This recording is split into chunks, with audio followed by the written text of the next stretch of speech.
Ola! Hoxe, ademais de amosarvos o chula que é a miña cociña, vou-vos ensinar a facer bica caseira! Que non, que era broma! Vou-vos falar de algunhas palabras nivel pro do ámbito da cociña. Comezamos por aquí.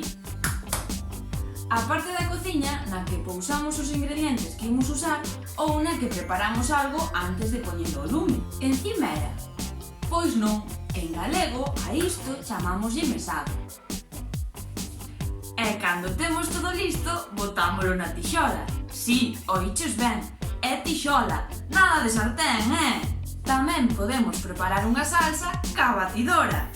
Ai, non é así. En galego é batedor. O batedor, en masculino. Logo teríamos que fregar todo. Pero mellor xa vos lo explico mañá. A verdade é que de estar aquí entrou algo de fame. Veña, ata mañá entón.